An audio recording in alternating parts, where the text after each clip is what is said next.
Bonjour à toutes et tous, bienvenue dans Parlons-en. Voici les titres de ce jeudi, un jour sans fin aux États-Unis pour les étrangers. Si vous êtes afghan, tchadien, congolais, haïtien, iranien ou encore yéménite, la porte des États-Unis vous sera fermée à partir de lundi prochain et ce jusqu'à nouvel ordre.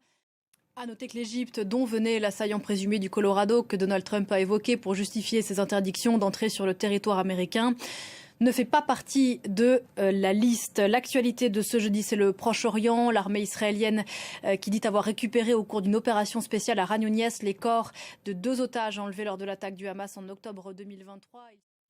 La guerre à Gaza qui trouve un écho jusqu'au port de Fos-Marseille ici en France. Les dockers qui travaillent sur ce port refusent de charger un conteneur sur un cargo israélien qui doit y faire escale ce jeudi.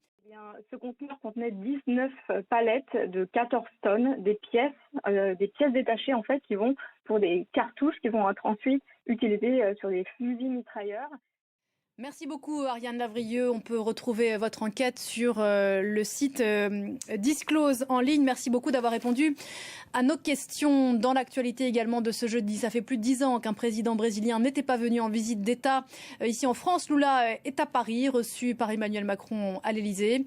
Au programme, le contexte géopolitique chaotique. Lula entretient, on le sait, de bonnes relations avec Vladimir Poutine, le projet d'accord sur le Mercosur que soutient Brasilia, mais aussi l'écologie. On parlera océan la semaine prochaine à Nice. Oui, le président Lula et sa femme sont arrivés il y a quelques minutes. Merci beaucoup Pauline Godard. Depuis l'Élysée, la conférence de presse sera sans doute finie au moment du rendez-vous de la journée à Roland-Garros, demi-finale féminine des internationaux tennis de France.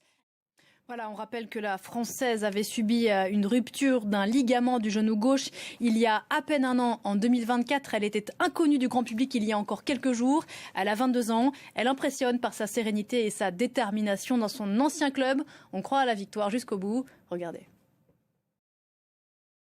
L'exploit au bout de la raquette à partir de 17h donc sur les cours de Roland-Garros. On se retrouve juste après ça.